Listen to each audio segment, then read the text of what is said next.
Hey, everybody. Welcome back to another episode of the Blockware Intelligence Podcast. This week, we have a very special guest, my good friend, Anthony Pompliano, also known as Pomp from Pomp Investments. How you doing, man?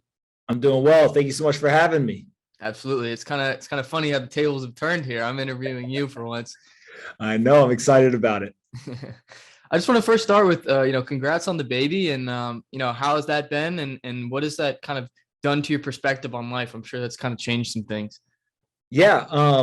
It's funny when I had a baby, everyone kept saying congrats to me. And I said, you should really be saying congrats to my wife, because I don't know how much I really had to do. But it's been absolutely amazing to kind of spend the last couple of weeks with her and with the baby. And, obviously I've known that we were going to have the baby for a while.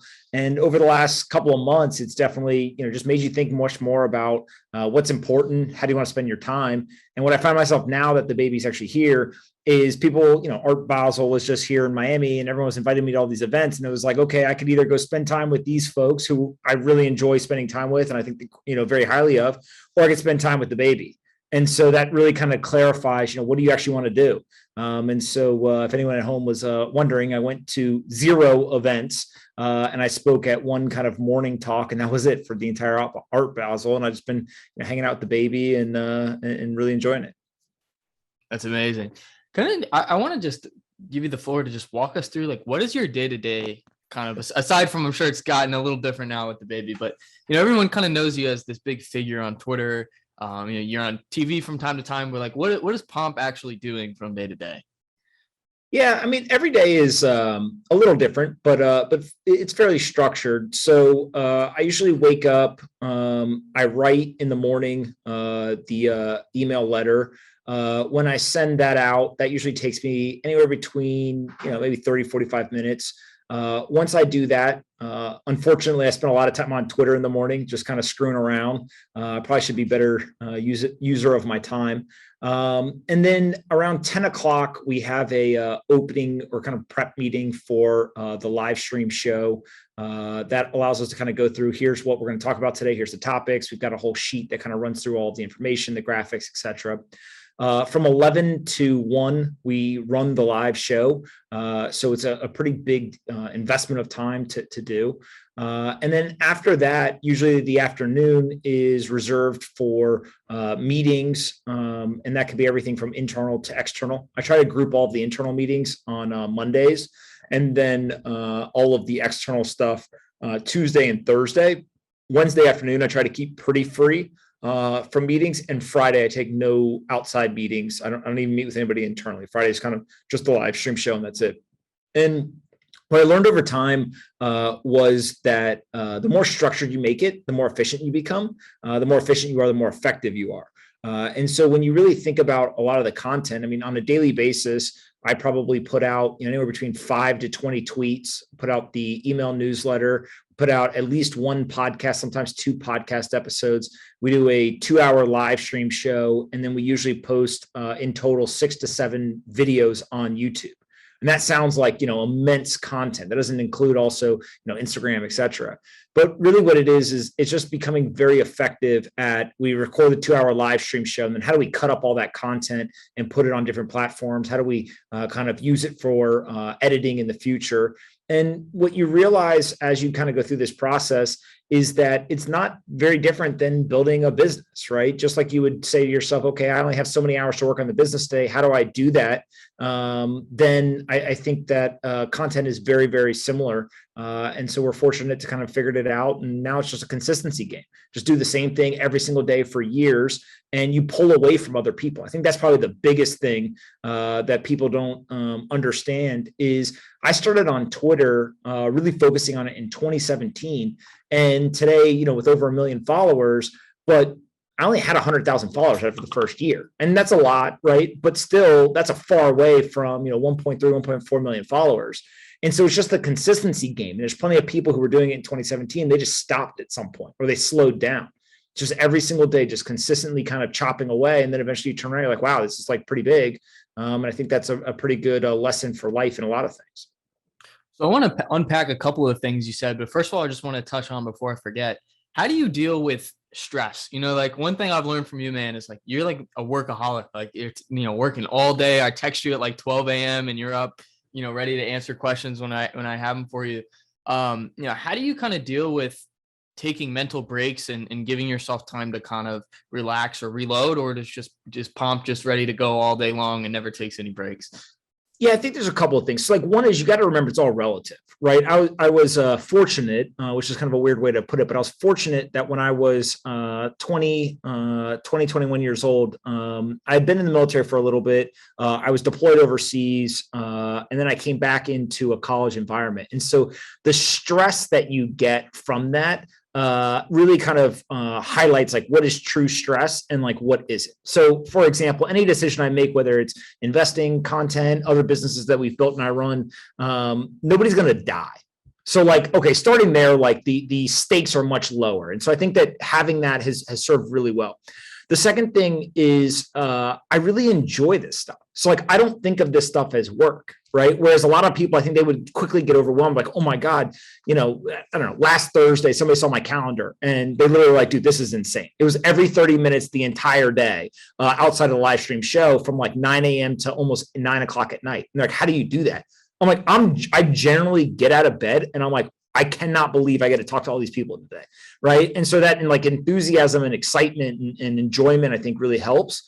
And then the third thing is every day I try to, even if it's only for 30 minutes, my wife and I go for a walk outside. And now it's easy to do when you live in Miami because it's warmer outside and all this type of stuff. But like the sunshine, the ability to kind of put the phone down, get away from the computer screen, all that I think is really, really valuable.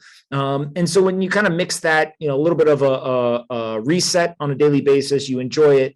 And then also just like keeping it in relative comparison to anything else, you just do it. And, there's days where I'm, just like everybody else, I'm like, man, this is a lot. Right. But you just kind of go to sleep and, hey, tomorrow will be better. And you just kind of keep going. And if at any point you get stressed out, like just put the phone down, put the computer down, walk away for a day. Like no one, unfortunately, no one's going to miss you. If you don't tweet today, like, we'll keep spinning and then you'll live to fight another day the day after. Absolutely. I just want to take a second and kind of step back and talk about your early career, how you kind of even got into Bitcoin. We can talk about your thesis in a minute. And I also want to get into like social media specific and like, some tips you have for people on that front, but just building up your platform. And especially in the bear market, I think that's one thing people kind of forget is that you really grinded it out at the bottom of the bear market. You were going on CNBC looking a little nutty. People were like, what's this guy talking about this magical internet money? And then now, it's kind of come full circle now that Bitcoin has been legitimized. And now they know, okay, Pomp is the go-to guy to come on. So kind of talk through us, how you kind of planted those early seeds and made those connections early on to kind of build your platform up to where it is today.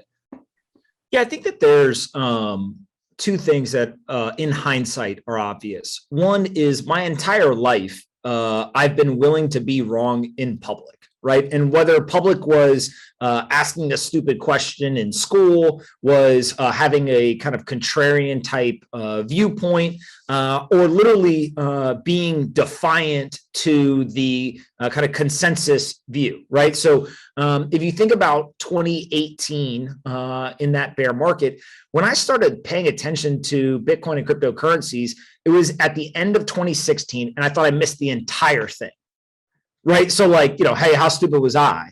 The second thing was I started out in mining, which had nothing to do with the financialization or price or like any of that type of stuff. I didn't understand enough of it. And then the third thing was I started out with ETH and Ethereum, right? I was literally had GPUs and we were mining Ethereum. And so when you look at the kind of, this was with Jason, correct? Correct, with Jason Williams. And, we had set up one facility, then we built the PRTI facility, and then we started doing all kinds of more stuff. And eventually during 2017, during this bull market, we were like, why are we spending all this time investing in legacy technology type companies? They're great. We enjoy it. We had a pretty good track record, especially kind of seed investing in these unicorn companies. But like, this is where the future's going. The talent's going here. The capital's going here. This is where the disruption and innovation is. Like, that's where we want to be. And so ultimately, like we built, I would say, pretty good conviction during 2017, but that conviction got hardened in 2018. And I think the thing for me that really hardened my conviction during the bear market of 2018 was the people that were the critics of the industry, both Bitcoin and other things. they just were super uninformed. And so they would say something crazy. I'd go and I would look at like, well, why are they saying that? And you'd go look and be like, well, the data says something completely different. And I think that part of this was I had a understanding that people were wrong, but I also was just mature enough or just well understanding enough to not go on national television and be like, you're wrong. Instead, to simply say, I don't need to tell you you're wrong. I can simply say what I believe. And over time, I'll be proven right. And that to me, I think is like one thing that a lot of folks in the industry probably we could work on. Right. And there's people who are even better at it than me that frankly, at times when I kind of step out of bounds and I go after people or something, they're like, hey, look, just stay focused on this. But the idea is like, you don't need to necessarily prove someone wrong. All you got to do is just end up understanding where the world's moving in real time and you'll do okay. And so naturally, like the way the world works is if you're willing to go on, CNBC after Bitcoin's dropped, 85% and say like, dude, this is like a no-brainer buy. At one point, we issued $1 million challenge to anyone on Wall Street. We take Bitcoin. They could take any investment asset in the world, 10-year return, pick what, go ahead and pick whatever you want. Well, Bitcoin was at like $3,500. So like, obviously no one took the bet. So when you're doing stuff like that, naturally people like they remember. And if you're wrong, they'll dunk all over you. But if you're right, they're like, okay, like, hey, you ended up being right on this. And so that doesn't give you the license to think you're right on everything. But on this one thing that we felt like we understood really, really well, we ended up being right on. And obviously, portfolios followed suit from a return perspective. And I think that people naturally just say, okay, like you get a point on that one. And let's live to kind of continue as financial markets and the complexity of it unfolds, moving forward. Totally. And what are some of the pros and cons of having a large platform? I mean, me personally, just, over the last couple months, I've, had my fair share of reply guys or whatever you want to call them. And I know you probably learned to deal with it, at least, a lot better than I have these last couple months. And I just want to kind of get your thoughts on the positives and negatives of that, as well as just in general, what's the importance of having a personal brand? I think kind of in this day and age, both of us would agree, and this is something that you actually kind of told me, so I know you agree early on, is that, in this digital age, having this personal brand is almost the biggest asset that you can have, because then you can leverage that for many different opportunities. And I know you do this with Pomp Investments. So just talk us through, the positives and negatives of having a large platform, and then as well as just what's the importance of having this personal brand in this new digital age. Yes, it's definitely a net positive, right? There's plenty of people who I think would say, oh, I don't want that. That's too much pressure or too much, kind of toxicity or whatever. But it's definitely a net positive. I frankly, one of the things that's really helped me is I constantly just think of how fortunate I am that I have it. And sure, I did work in order to be able to get it and all of that. But ultimately, folks have choice in the free market to pay attention, and they're paying right with their most kind of valuable commodity, their time, whether they're reading a tweet, they're reading an email, whether they're watching something on YouTube, listening to a podcast, whatever, like you are asking them to invest their time. And so if you always come at it from the belief that it's a fortunate opportunity or a fortunate position to be in, I think you create the content in a very different way because you want to make sure that you're giving them as much value as you can for their investment of their time. The second thing is naturally I'm a fighter. So if you go on the internet and you tell me to, basically go screw myself, like my inclination is to get right back on Twitter and be like, no, you go screw yourself, right? Like, and kind of like get into these arguments. Over time, what you learn is like, one, those people, they haven't earned your time, right? And so like, I don't have time to go and do that anymore, thankfully. And the second thing also is usually what you find is all of the like haters or the kind of toxic type comments and all this stuff. It's usually because somebody they're unhappy with the situation that they're in. They're either unhappy with something in their own personal life or they're envious or, whatever it is. And that's okay. But when you think of it that way and you have kind of more empathy towards it, I've literally DM'd people who've like said like some pretty nasty stuff and been like, hey man, it sounds like you're having a bad day. Like, I hope you're all right. Let me know if I could ever do anything to help. And like, if you want to jump on a call, like how to jump on a call. Very quickly they get kind of de-teethed and they're just like, oh, okay, like, sorry, I apologize, right? Because I think that they're like the keyboard warrior mentality is like, there's nobody on the other side. And when they realize that you're like, hey, man, like, look, dude, you're good, whatever. Everyone's got a bad day, right? And you never know what someone's going through, I think is important.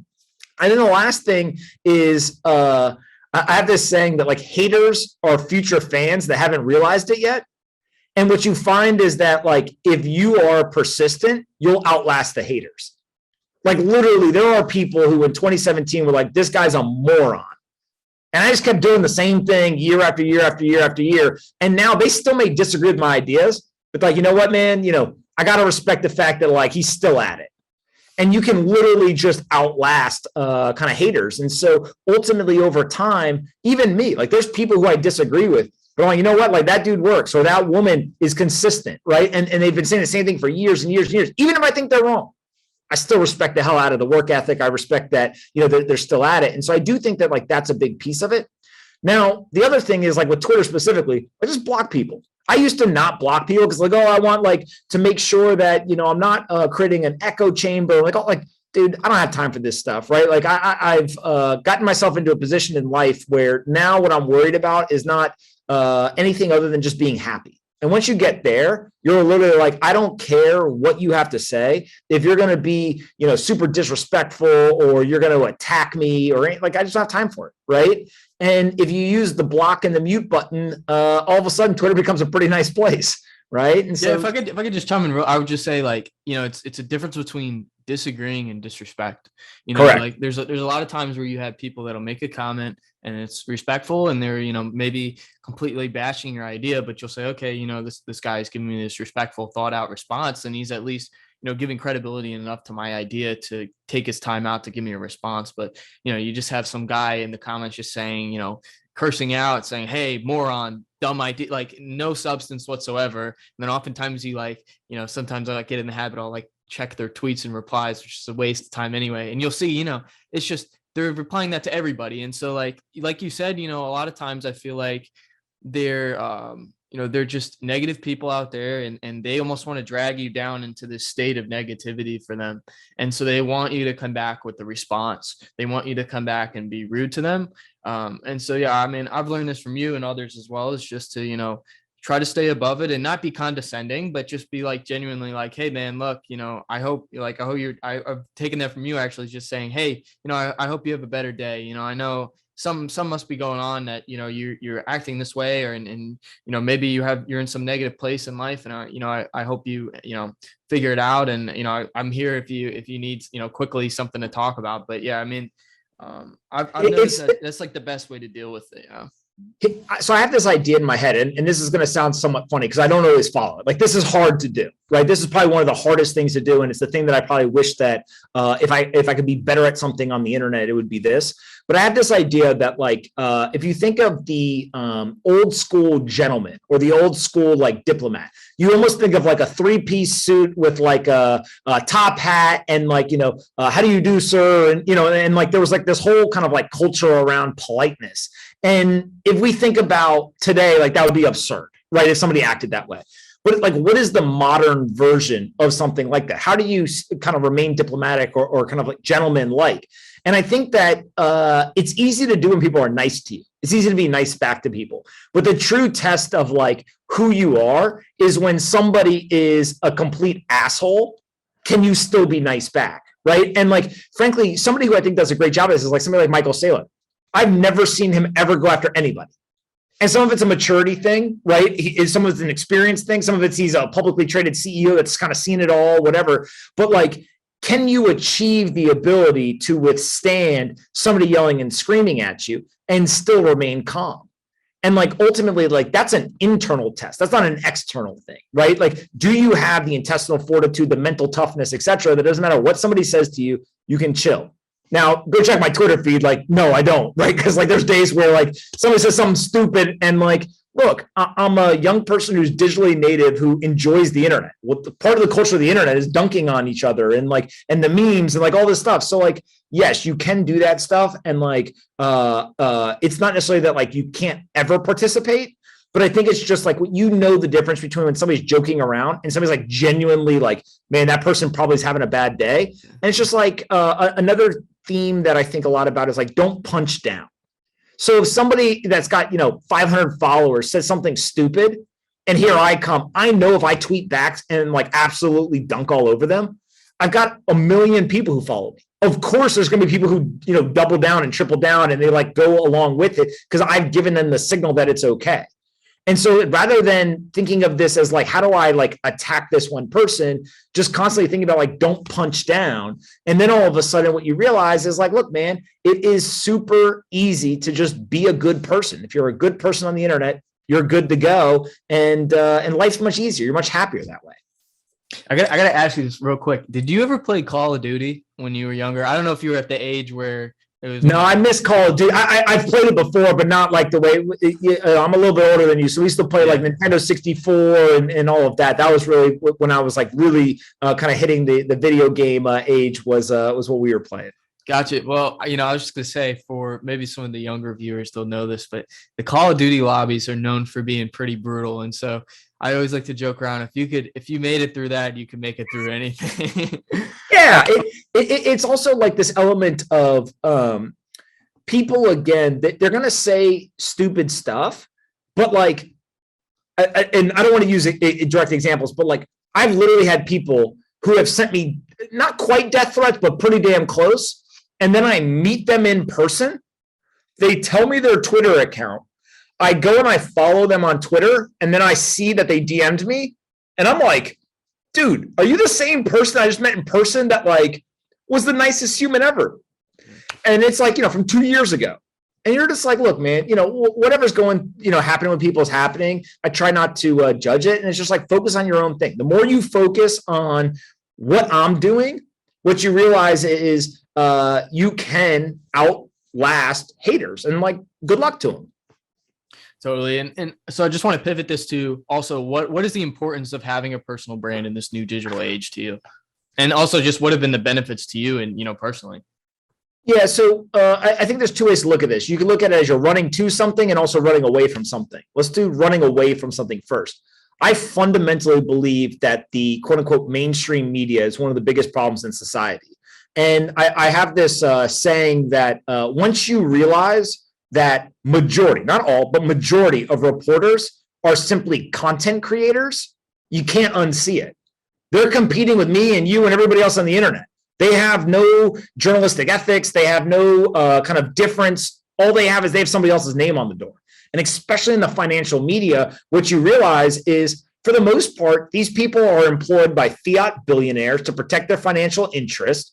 And that's what they do. They literally just parrot the state talking points, the Federal Reserve talking points. They're the people who are telling you inflation didn't need to be worried about last year, then that it was going to be transitory, then that it was good for you, et cetera. And so there's no critical thinking, there's no first principles thinking, et cetera. And on top of that, they're incentivized to be abrasive to innovators and people with audiences, et cetera, because they're competing. Bloomberg, CNBC, a lot of these folks, they are competing. Now, some of them do a better job of, again, kind of gentlemanly competition, right? So like I would say CNBC, for the most part, I don't see them really going after people in the same way that some of these other platforms would go, right? But there are platforms that literally, I'm like, you guys are bloggers, right? And I've talked about this ad nauseum. And you literally run a blog, you publish your personal opinion. There is a fiat billionaire's name on the door. And when you do all of that, you then hide behind whenever somebody pushes back, like, oh, I'm a reporter. Like, okay, well, like, guess what? I'm not going to talk to you. I'm not going to give you any content because you don't have my not only best interest in mind, but you also don't have fairness in mind. You don't have journalistic ethics in mind. So now I am going to suffocate your ability to do your job by not providing you content. Instead, what I'm going to go do is we're going to go build something better. So you can attack them, or you can just go build something better. So you're running away from them to something better. Then what are you running to? When I think about running to something, ultimately what you realize is that there is a better way, right? And one of the biggest things that Balaji Srinivasan has taught me, that I think he said this publicly many times as well, is that there's a left coast and a east coast and a kind of west coast mindset, right? Or a right coast and a left coast mindset. And what that means is, let's say Bitcoin, for example. I have Bitcoin and I talk about Bitcoin in public. The East Coast would look at that as a conflict of interest. You're quote unquote pumping. You're talking about Bitcoin. The West Coast, you have skin in the game, right? You literally believe what you're saying because you have skin in the game. So when you think of those two worlds, which one's going to end up winning? Well, my thought process is the skin in the game is going to end up winning, because there's not a person, for the most part, in the financial media that says everything they believe, they actually believe.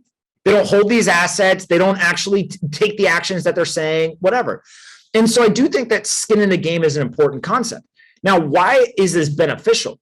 Well, ultimately, what happens is that historically, you had to go through these third parties in order to make yourself known. Now I can just go direct. And guess what? People can then interact back. So if I had to use to go into the newspaper or on television to get distribution, nobody could interact with me. I tweet, people respond, I respond back. And it's this like great experience, right? And so I think that the benefit of this is that the institutions, the trust in institutions is falling. And ultimately people realize that individuals make up those institutions, and they want to know, what do you stand for?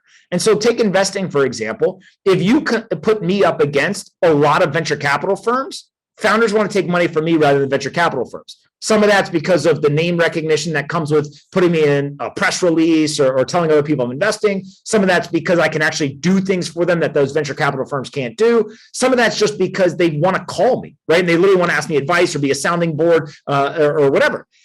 Ultimately, what ends up occurring is that the best venture capital firms will survive.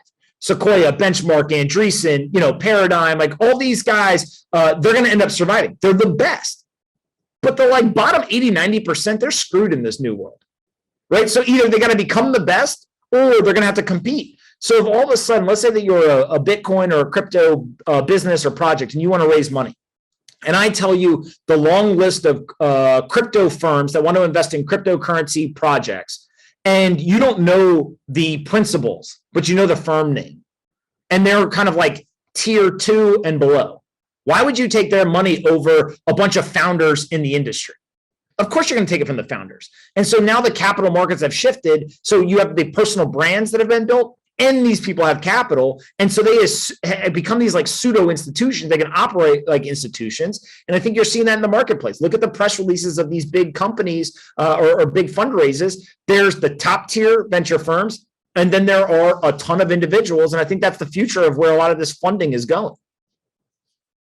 And I also just want to get a quick little spiel from you about what advice would you give to anyone listening who's trying to build up their own personal brand, whether it's Twitter specific or just general across different social media platforms. Of course, you have a big following not only on Twitter but also on YouTube. So what's kind of some of the secret sauce that you've discovered along the way? My number one piece of advice is don't even start. Like literally don't even try. 90% of people who are listening to this right now, if you try, you're going to fail. And the reason you're going to fail is because you're going to quit. Right? And why are you going to quit? Because it's hard. And for better or worse, we have a society of folks who they like the idea of the finish line, or they like the idea of the achievement, but they're not willing to do the work. And so you got to ask yourself honestly, am I willing to literally look at what I've done? Since 2017, every single day I wake up and I create more content than 99% of people on the internet. And I do that day in, day out, every single day for hours a day, no matter if Bitcoin's price goes up, down, if a company I invested in succeeds, fails, doesn't matter what somebody says to me on the internet, anything. No matter what happens, I wake up and I create content on the internet for hours a day, every single day for, going on 5 years now. And so if you're not willing to do that, you'll never catch me, and you'll also give up and you'll quit at some point. And so the problem is that most people, what they'll do is they'll start and they won't see results in the first day. Like, I don't know. By the end of the first week, they're like, I don't know, I've been trying this. And so my second piece of advice is if you convince yourself that you should start and you sign up for the challenge, then commit to being consistent. And so if you said to me, okay, I'm going to start today from scratch, the first thing I'd say is I'm going to do X, Y, and Z every day for 5 years. Am I willing to do that work? If I'm willing to do the work, then I got a shot. And then once you decide those two things, that you actually do want to do this, and two, that you're willing to be consistent, you're going to hold yourself accountable to being consistent, then you get into some of the like, how do I optimize? When you get into the optimizations, the first thing is like start on one platform. A lot of people like, if you ever talk to somebody who starts like a local small business, what's the first thing they do? Okay, I set up my Twitter account, my Facebook account, my Instagram account. I got my Google ads. I got my Amazon store. I got, all this stuff. And then they're telling you about their TikTok and their Snapchat. And you're like, well, like you have no followers on any platform, right? Pick one and focus. And so for me, it was Twitter. I did Twitter for 18 months. I went from, again, I don't know, 2,000, 3,000 followers on the account to probably about 140, 150,000 followers before I ever launched the email. And then I did the email for a number of months, and then I did the podcast. And then I basically did Twitter, email, and podcast for another 18 months until in 2020, January 2020, I started to focus on YouTube. And even then, I kind of, didn't do a great job of it. I was still trying to figure it out. So it's like you got to focus on one platform first. And then the last thing I'll say is it's not just about you creating the content. It's also about participating in the community. And I think a lot of people look at it as like, oh, let me go read a book on like content creation. Let me go read a book on social media. But you've done a great job, I think, of figuring out, no, I'm here to serve the audience, right? It very much is, again, they're trusting you with their time. And so you have to provide value. And so for you, it's been, okay, people really want a lot of this analysis around this industry. And so that started out, if you think about it, you start out on Twitter, you start out with specifically on-chain metrics. Then you start to say, okay, it's not just on-chain metrics. Then there's other things. There's derivatives data. There's all, and you kind of went out from there. And then it went to, okay, it's not just Twitter. It's the newsletter. Right now it's this podcast, whatever. And so I think that like the focus is counterintuitive because you think like, let me get on every platform to serve everybody. But it's actually build one, because once you've built one platform, then you can use that to jumpstart the next one. So when I started the email second, well, I had a big Twitter audience that I could then say, hey, everyone go sign up for my email. And then you kind of start that snowball platform after platform after platform. And I think that that's really kind of from a high level, like that's what gets you started. So essentially what you're saying is just depth over breadth to start off.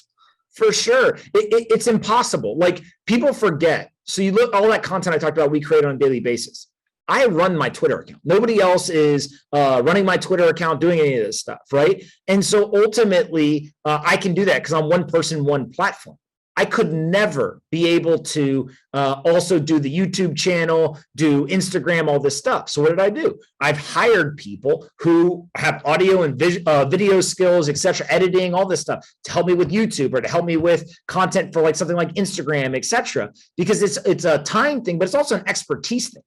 I've edited plenty of our podcast episodes. I've personally edited plenty of the videos, but my editing expertise is literally like cut the beginning, cut the end. Maybe there's a piece in the middle to like cut out, right? And like put together in like PowerPoint, like a thumbnail. It's not good, right? I can do it, but it's not good. It's like go find somebody who is good, who enjoys doing it. And so I think that that's the key also is like, if you're a business owner or you're just a young kid who's like, hey, I want to get into, creating content on the internet. Who said that you're good at creating Instagram content or TikTok content? Maybe you are, but maybe you're better at Twitter. Like find what you're good at, what you enjoy doing, just focus there. And then the combination of being interested, being good, and also the focus, that's really where you got a shot to build an audience.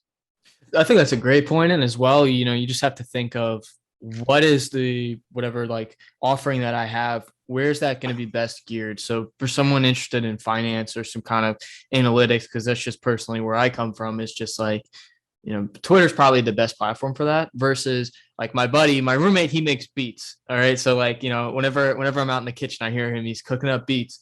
And he's trying to build up his own following. And, for him, he probably wants to use more of like maybe an Instagram, but probably like TikTok is probably his best way to go, do like a little snippet on there or something. So, I think that's another thing. It's just not only, picking what you like the best, but as well as like what matches the best with your content specifically.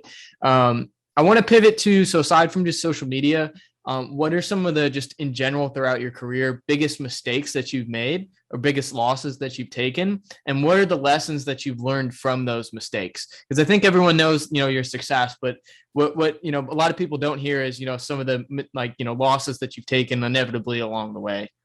Yeah, I would say there's three things that come to mind. So one is investment decision. I in end of 2016 and 2017 began mining Ether. It was like $10 when I first started, and I was mining not a ton of Ether. I don't remember exactly how much at the time, but like let's call it maybe like 5 Ether a day, right? So it was like enough where it was nice cash flow, but I made an upfront investment, whatever. Today, that would be the equivalent of having mined $20,000 to $25,000 a day. in Ether. Like, okay, that'd been pretty nice, right? What I did was I watched Ether go from $10 to 30 to 50 to 100 in the span of like maybe January, February 2017. By May it was $100+ dollars. And I was like, what is going on? This is ridiculous. I made, multiples on my money that I invested. Like, holy shit, this is awesome. And I sold everything at $150. And then it kept going up. And I was like, oh my God, I missed it. Like, oh, what did I do? And I think I bought back at like 250. And then I think I sold it again at like 300. Or I might even sold that at like a little bit of loss. I can't remember the exact details, right? But like I remember like FOMOing back in and then quickly like getting back up. Like, I don't know what's going on. And so like I made money, but my mistake was I fundamentally didn't understand exactly what was happening, right? But I was directionally correct on like, hey, this was going to be valuable. And then two was I had no reason to sell. I unprovoked stopped capital from accumulating by simply thinking I was smarter than the market. And so ultimately, like the biggest investment mistakes I've made has been selling, which is like a crazy thing to say. But like now, as I've gotten more experience, I don't know, I'm probably an investor in over 200 companies at this point. I just never want to sell. Like you literally have to put a gun to my head and be like, you have to sell. Because otherwise, why would I sell? Right? It's like over time, most of this stuff continues to accrue value. We underestimate how big it can get, et cetera. So that's investment. Two is I made a career decision at one point. I made a short stop at one of the larger tech companies. And it was a short-lived time at the company because I made a decision that was specifically optimizing for money rather than something that I like deep down in my heart really wanted to do, could see myself doing for a long period of time, et cetera. And after that decision, it became very clear to me. I said to myself, I'll never make another decision based on money ever again in my life. And so I'm very thankful for that situation because I learned that lesson really young, right? That was a really, really formative thing for me. And then the third thing I think is the other mistake I've made in my life is there's times where I had an opportunity to go really, really big and I kind of chickened out. Like I went big, but not as big as I probably could have. And I think over time, what you learn is like, that's where all of the rewards in life are, right? Is like, just no fear, go as big as possible. You're only going to get so many swings at the plate. And so if let's say you get 10 at-bats professionally in your career. Well, if only one of them is a big swing, you only got one opportunity for a big payoff. But like in the digital age, you get so much ability to constantly, take these big swings, take every single swing as a big swing. And the thing that people, especially young people, don't realize, nobody ever remembers the losses. Nobody. If I told you right now, Clubhouse, the founder of Clubhouse, if you went and you looked at his background, failed apps, he was a CEO, I think at one point of CoinList, like all this, nobody remembers any of that shit. He walks into a meeting, he walks onto a conference stage, whatever, they say, this is the founder and CEO of Clubhouse. So like, you only got to be right once, right? Which is like a crazy thing because it doesn't mean that you just want to give up on things right away when it gets difficult. But I do think that that's like a huge learning lesson for people is that you want to go big because when you're right that one time, you want it to pay off. And so I do want to pivot to Bitcoin. We just have a couple more questions and then we can go on for a minute here. But I just want to get to briefly, what is your kind of high level Bitcoin thesis? I know you've been on, millions of podcasts talking about this, but high level what that is. And then I do have a couple kind of follow-up questions about Bitcoin. Just as we just mentioned, when you have, high conviction bets to double down. And I know for you in your life, one of those big things has been Bitcoin. So. Yeah. So my thesis has evolved over time. When I first bought Bitcoin in 2018, I think that I understood it well enough, but I didn't have like the craziest conviction. It was more so conviction really around this asset has dropped 85% and it might go down more, but I don't think it's going to zero. And so like, that's probably a pretty good time to buy, right? Then, for those that don't know, I put 50% of my net worth at the time, kind of my liquid net worth into Bitcoin. It was like a very much like a, hey, here we go. Then I would say coming out of 2018 into 2019, I started to really think about like, wow, this is going to be a beneficiary of a lot of undisciplined monetary policy.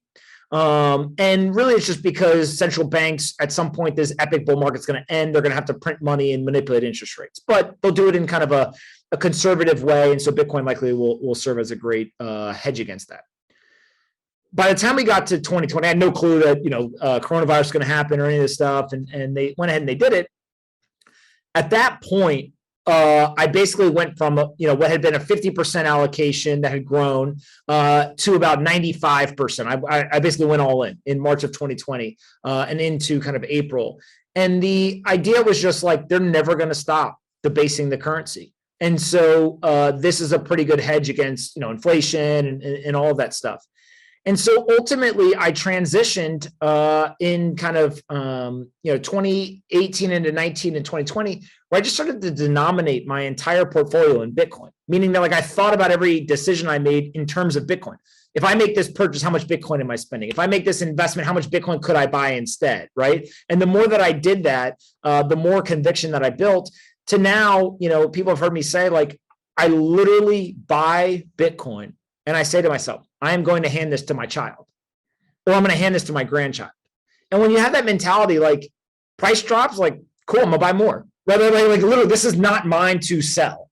And it's very similar to the Indian culture with gold, which is they just pass it on from generation to generation to generation. And if you're the person in the family that sells the family gold, you better not come home for the holidays, right? You're in trouble. And so I think that that has helped me psychologically not only understand Bitcoin, understand how it relates to the macro market, but also just there's not a single thing in the world you're going to do to get me to shake out of holding that Bitcoin. And once you get to that point, you got a massive advantage in the world. What's the biggest risk that you see that Bitcoin faces? For me personally, the one I always say is just the cryptography, because I'm not a cryptographer. If there could be something wrong with the code that I just goes right over my head. So what is that for you? I think there's two risks. One's internal, one's external. And I put these kind of there because I think that they are the risks that people probably don't think as much about, which means that they probably have a higher probability than you think, but yet still, these are sub 1% possibilities in my opinion. Internal is a bug is introduced into the code. So, we just saw a Taproot, for example. Now, the Bitcoin development process is incredibly intentional, methodical, and some would describe slow, because it has to protect $1 trillion worth of value, right? There's no move fast, break things here. And so there's a lot of mitigation that goes on, but yet there still could be some sort of bug at some point. So I think that, similar to you, I'm not overly technical. And so I have no way to underwrite that. And so that's a blind spot for me. And I rely on other people who are very technical in order to be able to do that. But I think that's one thing. The second thing I would say is external is taxation. So most people want to yell and scream about the governments are going to ban it. They're not going to ban it. What they're going to do is, even if they tried to ban ownership of it, we see that people go buy more of it. We've seen it in Nigeria, Pakistan, et cetera. Taxation is a different story. If they said, hey, we're going to have an 80% wealth tax on your Bitcoin holdings on an annual basis, a lot of people go sell Bitcoin. They wouldn't buy Bitcoin, right? They'd be like, I'm not playing that game. If they said that, hey, every year, even if it was a 10% wealth tax, if you own Bitcoin every year, we take 10% of it. That would be pretty egregious. And so I think that's the stuff that I worry more about, as not that it could stop Bitcoin, that it would shut it down or any of that, but that would be a very, very abrasive thing that could happen externally that would drastically slow down adoption, would drastically kind of put questions in people's heads. And so, both those things, less than 1% probability. But if you ask me, what are the things that are risks? I think those two things specifically, people don't really think about or talk about, but I don't lose sleep over either one of them. I don't think they're going to happen. It's just that those are the tail risk, in my opinion. Yeah, that makes a lot of sense. And so more of a positive question would just be, when we think about hyperbitcoinization, right? Everyone likes to talk about this. And I ask everyone who comes on the show this question. We think through this process, what are some of the milestones that you think are most impactful? So the way I kind of visualize what this question is kind of asking is, if you ever played a video game and you go through a tunnel, or you go through one of those rings and you power up, right? And you you get that little turbo boost, in Mario Kart or whatever. What are some of those things that I think El Salvador is probably the most recent one that people think about in that regard, is kind of initiating this domino effect of nation state adoption. what are some of those certain milestones that you think that nobody else is thinking about? Because we get different answers from everybody, and I always think this is a really interesting question. So I'll answer that question in 1 second. I don't think hyper-Bitcoinization is likely in our lifetime. I understand hyper-Bitcoinization, obviously. I think it would be amazing. I think that we drastically underestimate how long the US dollar can remain relevant. And I think that we also forget the framework of analog economies are going to use analog kind of central banks, fiat currencies, monetary policies, et cetera. I think a lot about that, right? And yes, 97% or 93, 92%, whatever, of dollars are quote unquote digital. They're really electronic QSIPs in these centralized databases. But I think that system is very applicable to the analog economy. The digital economy is completely different. So like I always tell people, when you leave the US economy, you go to Mexico's economy, you literally switch your currency. Well, in the digital world, there is no reserve currency for the digital world. And so like Bitcoin has the opportunity to be like the currency for the internet, right? And I think that, you've heard Jack Dorsey, a bunch of people talk about this. So I think that's possible. I just think that we drastically underestimate how big the non-digital economy is and how long that will last, right? If you really think about it, people thought that, VR would be here. It's not, right, in any material way. Like all these technologies still doesn't happen. There is still a large portion of the financial system that works on fax machines, right? Like crazy stuff, right? Phone calls, right? I think it's like some more than 50% of the bond market, the transactions happen over phone calls and chat. Wild, right? Like we just forget about that. So I do think that we underestimate how long it can last. The second thing is that I think we overestimate how quickly people will adopt this. So obviously the digital natives are going to adopt it quickly, but the people over the age of like 45, 50 that have a bulk of like retail wealth, it's going to take them a while. Like we literally, it's been a year, almost a year and a half since MicroStrategy went ahead and bought Bitcoin on its balance sheet. We've had like 3 Bitcoin or crypto companies in the public markets do it. Square and Tesla for the most part. It's not like, oh, here's the domino effect, everybody happen. Now it will happen, right? I think they all will do it. But like maybe it doesn't happen in a year as a lot of people thought. Maybe it actually takes 5 years or 10 years to happen. So it happens, it just takes longer than we think. Then when you actually look at like, okay, well, hyper-Bitcoinization, let's say it does happen at some point, which I do think that some form of it will happen over time. I just don't know if it'll happen in my lifetime. If it does happen, I think 3 milestones that'll be really, really big. When we get a sitting US president who says, I own this, that's a big, big moment. And it's less about like, oh, they put some decree out or there's some democratic process that forces the Treasury or the Federal Reserve or whatever. What it does is it normalizes it. It's like a duh, of course I own this. So I always joke that like a Bitcoiner will be president. It's not because somebody from the Bitcoin community is going to run for president. It's just that Bitcoin will become so pervasive that somebody who's holding Bitcoin will eventually become the president, right? Because some young person, even if it's 50 years from now, will eventually become the president of the United States and they'll have owned Bitcoin. So I think that's a big moment. It's like the first person who says, I own Bitcoin, I'm the president of the United States. The second thing that I think is really interesting is when we get a developed nation that says they've put it into their central bank reserves. So El Salvador doesn't have a central bank reserve like we think about it, but they do have a kind of a sovereign fund, if you will. And so they've done it. The United States, Russia, China, somewhere in Europe, like a big country, Brazil, right? Whoever. That would be a big moment. And then the third thing, which I think it always kind of gets lost in the conversation, is when the default becomes getting paid in Bitcoin rather than get paid in dollars.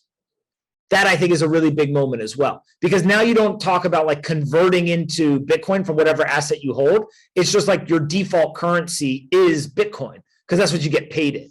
And so I think the work that people are doing in terms of like pay me in Bitcoin, whether it's Strike, somebody like a Bitwage, Square's trying to come up with a product, the company in the UK called Mode, except like there's a bunch of people working on this now. I think that that's like a really, really big milestone. It's already kind of happening, but I think we've just got to accelerate it. And so, at what point does Fortune 500 CEOs get paid in Bitcoin?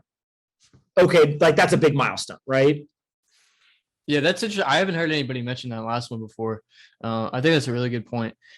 So, Pop, we have a couple minutes left. I have two questions for you. But first, I just want to touch on the Best Business Show. Just kind of walk us through what is this for anybody who's not familiar with it. Be sure to check out my segment every Friday on there. But but just kind of talk us through this, and as well as just like working with your brothers. I'm sure that's really cool. Kind of how did that come together? We're just like, hey, we're doing this, and they're just like, all right, screw it, or like, how did that kind of process of like, forming the show work? Yeah, it goes back to, are you running away from something or are you running to something? And rather than just spend all your time attacking the legacy media, they're competing with you. So go compete, right? Go build something better. And I think that structurally, the legacy media companies have some disadvantages. They look at Bitcoin or cryptocurrencies as a corner of the traditional financial market. They have to continue to cater. I think the average age of CNBC or Bloomberg is well over 50 years old, probably closer to 60 years old. So they can't talk about it too much because their core audience gets mad. So they start to talk about gold. They talk about lumber. They talk about interest rate, like all this other stuff. Whereas we view this as the default is the Bitcoin and crypto markets, and then everything else is kind of the corners of the market, right? So I think that's one structural advantage we have.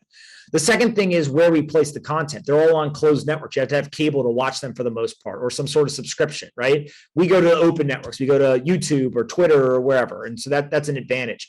The third thing is that they're closed off from a lot of the international markets. Whereas if you're on YouTube, 55% of our audience is outside the United States with this massive international audience, right? And so that's a big advantage. And so I think a lot about just build something better, build something that people my age or younger want. And if you do it for a long period of time, then it ends up becoming the default. Rather than turning on a television network, they turn this on and they watch it. And then in terms of my brothers, frankly, they were here, right? So like they were kind of like easy people to ask. I trust them. Which I think is a big thing. And generally, we see the world in a very similar way, but have enough of a difference in some of the nuance that it provides good conversations, right? And then, ultimately, you can treat your brothers, I think, a little bit differently than like, if I went and I like ran a process, like hire somebody to be like a co-host. You can joke around a little bit here and there and everything, but like I can literally be like, dude, my brother's got no shoes on and he smells today. Right. And like it just provides a whole different, it just provides a whole different level of entertainment. And so I think that's like a competitive advantage. And we have fun. I think that's the most important part. It's like we genuinely enjoy doing it. And I think it makes it, for yourself, for other people who come on the show on a regular basis, it makes it more fun to do that, right? If it was like you came on, it was just suits and ties the whole time. I think you'd just be like, look, I like doing it because there's distribution, whatever, but it's kind of stuffy. Instead, you come on and, we ask you, what's going on in college? What are you doing for Halloween? Like, it's just a whole different type of environment, which I think young people enjoy much more than, kind of the legacy stuff. Yeah, totally. I completely agree. Last question I have for you is just what's some life alpha that you can give for the audience? Ooh. Things that come off the top of my head, never stop learning. I think that, even now I'm constantly telling myself, I don't understand enough. I got to keep learning. I think that's really, really important. The second thing is always bet on yourself. Just at nonstop bet on yourself over and over and over again. Even when you're wrong, it'll be the right decision. The third thing is one of the most important life decisions you'll make is who you marry. Has a lot of implications, most importantly on your happiness, on your finances, on a lot of the decisions you make. And so make sure you marry well. And there's a whole bunch of stuff that goes into that. And then I think the last thing, which shouldn't be controversial, but it is at times, is just like stop worrying about what everybody else thinks. Just literally do what makes you happy. Right. And if you've married well, it'll be things that will make you happy or things that also make your significant other happy or other people in your life. So it's not like you're doing it against them. But who cares what, how we started the conversation, where the haters on the internet think? Who cares what some random, person on the street thinks? Like the second you stop caring what other people think and you just say, I'm going to optimize for my happiness, you'll drastically change the decisions you make and you'll literally become happier. And I think that in the Bitcoin community, we think a lot about self-sovereignty, right? This idea that I need to be sovereign in terms of my financial position. I think a lot about being sovereign in your mental kind of capacity. And the sovereignty that you can get mentally is, can you walk into a room, literally stick your middle finger up to your biggest hero and walk out and not worry about it? Like, are you in the place where you literally do not care? Right. And one time I heard Joe Rogan, I forget who he was talking about. Somebody sent me the clip, and it was somebody that it was the president of the United States. And I think they were talking about both Biden and Trump had tried to do something with him or whatever. And he was like, dude, I didn't want to do that at all. And most people would die for an interview with, somebody that important. They would love to get in a room with them and sit down and take a picture and put it on the Instagram and like, dude, he didn't give a shit. And so nobody's perfect.